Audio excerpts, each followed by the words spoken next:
Viewer, Jamuna সেতুর পূর্ব পার আপনি যদি বাস গাড়ির ভিতর থেকে দেখেন তাহলে মনে হবে দুদিকে সবুজে শ্যামলে ঘেরা। আজকের দিনটা হচ্ছে ঈদ উল ফিতরের গার্মেন্টসের ছুটির শেষ দিন।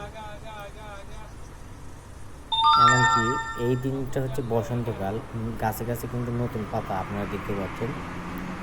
আমি ঢাকার উদ্দেশ্যে রওনা দিয়েছি। দেখতে পাচ্ছেন আমার ডান পাশে গাড়ির জ্যাম। এই জ্যাম আসলে টোল প্লাজায় আটকে আছে। যমুনা সেতু বাংলাদেশের মধ্যে দীর্ঘতম বৃহত্তম একটা সেতু। এই সেতুর যে পরিমাণ নাম, তার সাথে মিল পায় দুই পাশে টোল প্লাজার যে দীর্ঘ 1 কিলোমিটার করে রাস্তা আছে। রাস্তার পাশ দিয়ে যে পরিবেশটা আছে, প্রাকৃতিক পরিবেশ, এই ভিডিওটি দেখার পরে অনেকেই চিন্তা করবেন যে এই 1 কিলোমিটার প্রাকৃতিক পরিবেশ আসলে কোথায়। যদি প্রাইভেট কারে থাকেন তাহলে একটু গাড়িটা আপনাকে থামাতে হবে। দুই পাশে উপরের দিকে একটু সামনে তাকাবেন, আপনার চোখ যত দূর যায় তাকাবেন, তাহলে এই পরিবেশটা আপনি উপভোগ করতে পারবেন। আপনি ইচ্ছে করলে একটু গাড়ি থামিয়ে রেস্ট করতে পারবেন।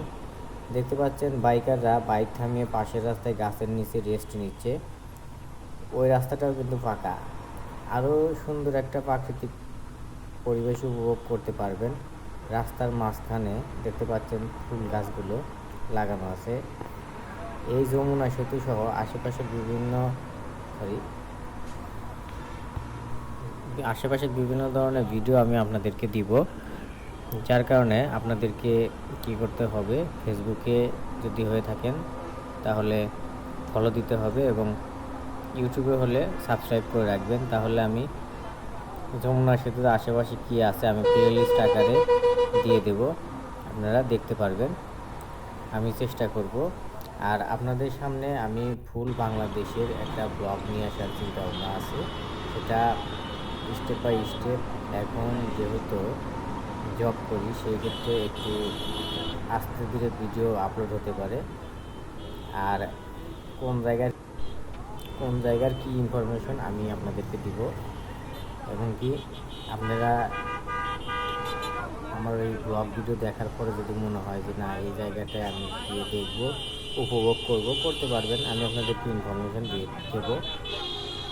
তো তার কারণে আপনাদেরকে যা করতে হবে, আমার চ্যানেলে সাবস্ক্রাইব দিতে হবে এবং ফেসবুকে ফলো দিবেন। আমার এটা হচ্ছে এই চ্যানেলের জন্য ফার্স্ট ব্লগ ভিডিও, এবং আরও ভিডিও আছে আমি আপনাদেরকে দিব স্টেপ বাই স্টেপ। এবং বাংলাদেশের শীর্ষস্থানীয় বা ভ্রমণ করলে ভালো লাগে এরকম জায়গাগুলো আমি আপনাদেরকে শেয়ার করব। আমি এর আগেও অনেক জায়গায় ভ্রমণ করেছি, সেই জায়গাগুলো আপনাদের কাছে শেয়ার করিনি। আমি এরপরে স্টেপ বাই স্টেপ আমার এই ব্লগ চ্যানেলের মাধ্যমে অথবা ব্লগ পেজের মাধ্যমে শেয়ার করব। আপনারা কন্টিনিউ করতে থাকবেন। তো আসলে কথা আমি দীর্ঘ করতে যাচ্ছি না, যেহেতু আমার প্রথম ভিডিও, আমার কথাতে অনেক প্রবলেম পেতে পারেন, কিছু মনে করবেন না। আমি চেষ্টা করবো যে আরও উন্নত ভয়েস এবং আরও সুন্দর এবং গোছালোভাবে একটা ভয়েস দেওয়ার চেষ্টা করব, এবং আরও সুন্দরভাবে গুছিয়ে আপনাদেরকে ভিডিও দেওয়ার চেষ্টা করব। আপাতত ফার্স্ট ব্লগ ভিডিওটা এই ভিডিওটাই দিচ্ছি, এবং আপনারা যদি ভালো লেগে থাকে তাহলে পরবর্তী ভিডিওগুলো কন্টিনিউ করবেন। তো আমি আর কথা বাড়তে যাচ্ছি না, আপনারা দেখতে থাকেন। আমি এটা হচ্ছে ঈদের ছুটিতে বাইরে যাওয়ার পরে আসার সময় আমি ভাবলাম যে একটা ভিডিও করি। এমনকি জ্যামটাও দেখতে পাচ্ছেন, এখানে বিভিন্ন রকমের গাড়ি আছে। তো আমাদের উত্তরবঙ্গের সব গাড়ি পাবেন এখানে, দেখতে পাচ্ছেন যে ভালো ভালো গাড়ি আছে। আর আমি একটা গাড়িতে আছি, গাড়িটা মোটামুটি ভালো, কিন্তু সমস্যা হচ্ছে যে আমি কিন্তু দাঁড়িয়ে আছি, কারণ বিশেষ করে সিরাজগঞ্জের লোকজন গাড়িতে একটু সিট কম পায়, কারণ সিরাজগঞ্জটা ঢাকা শহরের নাকি প্রায় কাছাকাছি। তো ধন্যবাদ সবাইকে। যদি ভিডিওটি ভালো লেগে থাকে অবশ্যই সাবস্ক্রাইব করুন।